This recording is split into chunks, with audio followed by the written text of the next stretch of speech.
Faze-me justiça, ó Deus, e planteia minha causa contra a gente ímpia. Livra do homem fraudulento e injusto. Pois tu és o Deus da minha fortaleza, e por que me rejeitas? Por que me visto de luto por causa da opressão do inimigo? Envia a tua luz e a tua verdade para que me guie e me leve ao teu santo monte, aos teus tabernáculos.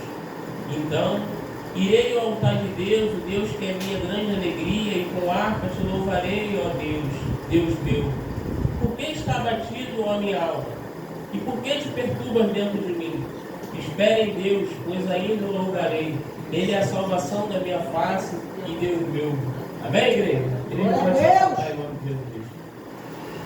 Como os irmãos sabem, salmos, eles são o quê? Eles são cânticos. Porque o povo de Israel, eles tinham por hábito, diante de alguma situação, uma circunstância, eles sempre compor um cântico. E o cântico, ele tem que ter o quê? Ele tem que ter uma inspiração. A prova disso é Moisés, perto de acabar de encerrar a sua carreira, ele é inspirado e ele deixa um cântico lá registrado lá na palavra do Senhor. Os irmãos lembram também que Ana, após ela receber a sua bênção, que foi Samuel, ela expressa, ela adora o Senhor com um cântico. A Bíblia vai falar que Zacarias, depois do nascimento de João Batista, também expressa sua gratidão ao Senhor com um cântico.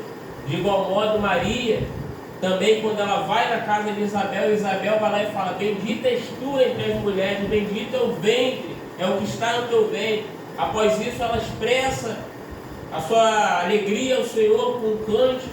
Apóstolo Paulo, em Romanos 8, a partir do 31, também relata ali um cântico, o hino da vitória. Se Deus é por nós, quem será contra nós? Então, o que? O cântico, ele tem que ter uma inspiração. Mas, diante desse salmo que a gente leu, o Salmo 43, a gente vê que essa inspiração do salmista, da qual a palavra do Senhor não dá não registra quem é o salmista, mas a gente vê que essa inspiração desse salmista não é uma inspiração de alegria. Ele está passando por um momento difícil, porque ele começa o seu cântico, o seu salmo, diante da presença do Senhor, pedindo para que o Senhor fizesse por ele justiça, pedisse que Deus contemplasse a causa dele contra a gente ímpia, pedindo o livramento do homem fraudulento e injusto. Por quê, meus irmãos? Porque nesta vida, infelizmente, a gente tem que entender que algumas vezes vai entrar em nosso caminho homens ímpios. Para o quê? Para tentar tirar nossa paz, da qual a gente sabe que no mundo espiritual existe o bem e o mal, e quando a pessoa se levanta contra nós, não é ela, e sim o inimigo de nossas almas, o nosso adversário, Satanás, que quando alguém dá brecha para ele usa essas pessoas para o quê? Para tentar entrar em nosso caminho e nos abater. Aleluia. E muitas das vezes a gente vai se deparar com esse tipo de situação. Outro dia eu falei aqui com o bispo, relatei com o bispo, que eu fui entregar um gás.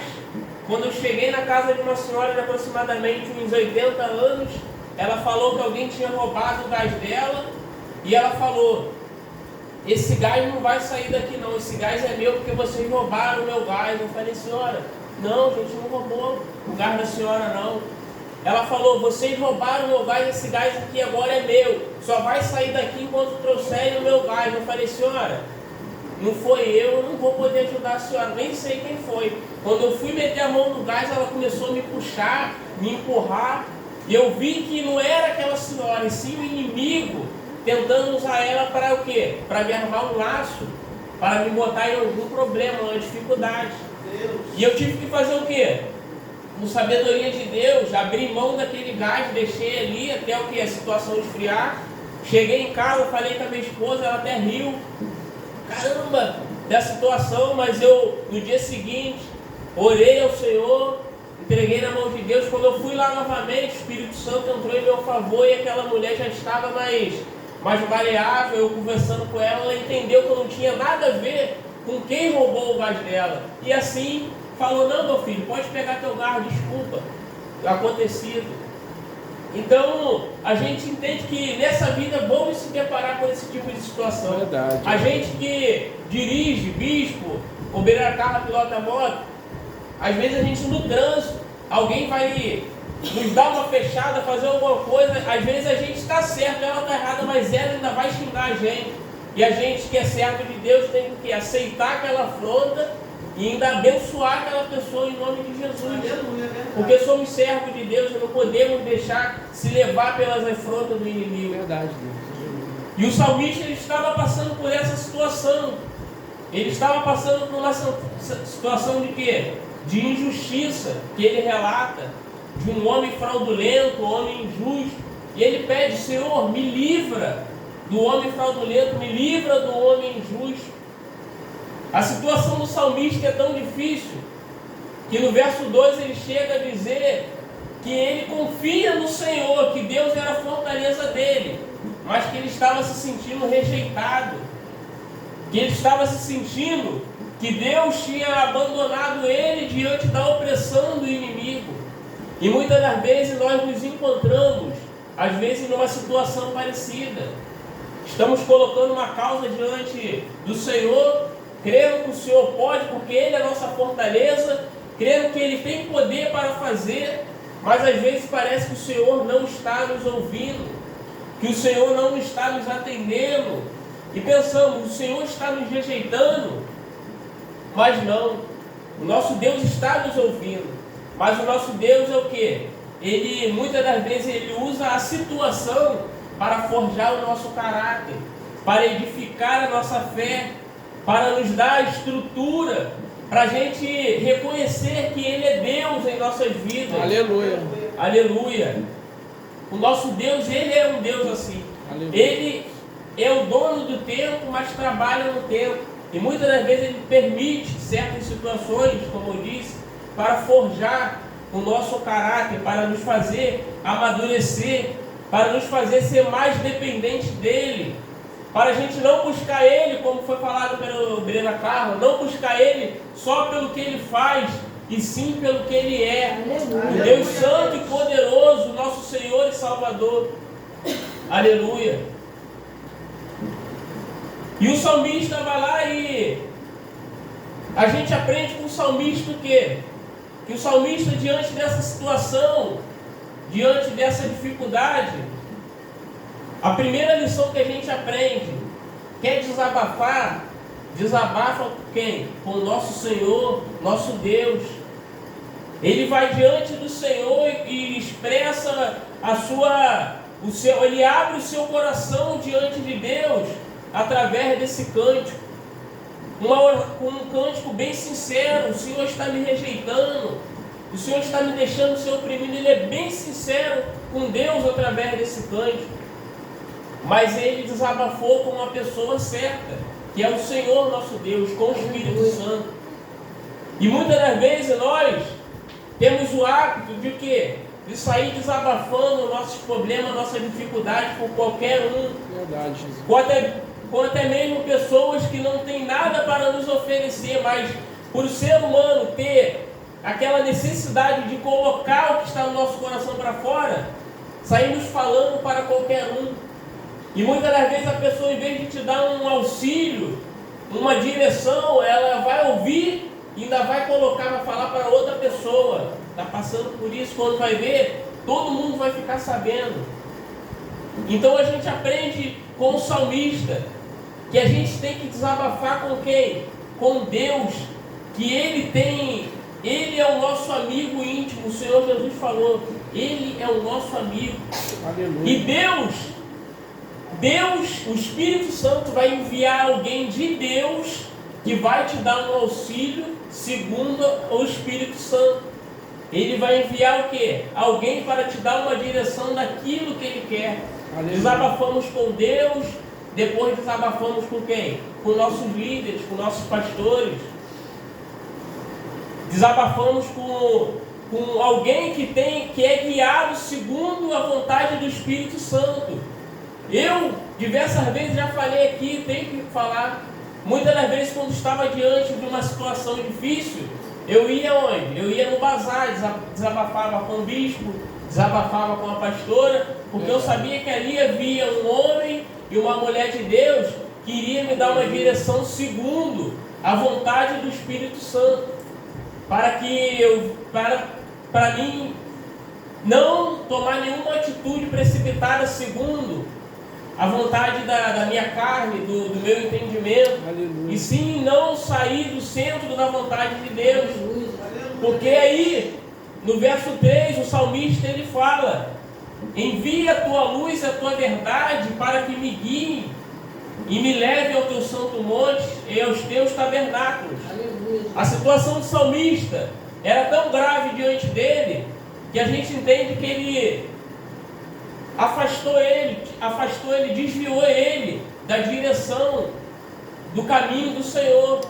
Ele se deixou levar pela situação que fez com que ele se afastasse da presença de Deus. Então ele clama, ele fala: Senhor, envia a tua luz e a tua verdade para que me guie novamente para os teus caminhos, para os teus tabernáculos, para o teu monte.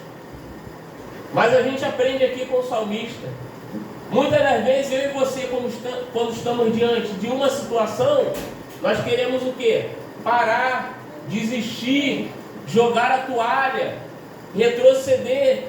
Mas o salmista ele faz o oposto, ele pede o quê? Ele clama ao Senhor, ele pede ao Senhor uma direção. Aleluia. E é assim que eu e você temos que fazer. Aleluia. Quando estamos diante de algo, temos que pedir ao Senhor direção, para que Deus possa nos guiar segundo a vontade dele e o querer dele. O próprio salmista Asaf também fala, no Salmo 73, que ele quase se desviou, porque ele via a prosperidade do ímpio. E a gente às vezes a gente se depara nessa vida com essas situações que tentam nos fazer nos desviar dos caminhos do Senhor. Aleluia.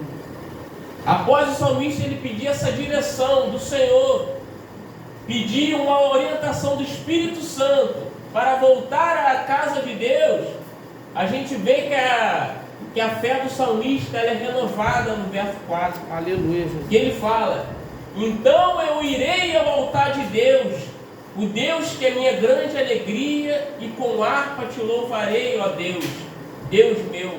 A gente vê que a atitude do salmista de desabafar diante do Senhor, colocar tudo diante abrir o coração dele diante de Deus, pedir livramento, depois pedir direção, aquilo ali aumentou a fé do salmista. Então ele toma uma atitude de fé, ele fala: então eu irei ao altar de Deus, o Deus da minha alegria, e com harpa te louvarei. A situação não abateu o salmista. Primeiro sim, ele se sentiu abatido, mas ele não se entregou, ele não desistiu, ele não parou. Aleluia. Ele disse, ele se levantou, ele falou: eu irei ao altar de Deus e te louvarei, ó Deus meu. A fé do salmista ela foi renovada através da atitude dele, de não se entregar. Então quando eu e você não se entrega, mas ainda continua perseverando, buscando ao Senhor, vindo à casa de Deus, adorando, glorificando o teu nome, certamente que a nossa fé é renovada. Aleluia. E a gente não se sente abatido, a gente não fica abatido. Aleluia. O nosso coração pode até estar triste, mas a gente não expressa a nossa tristeza.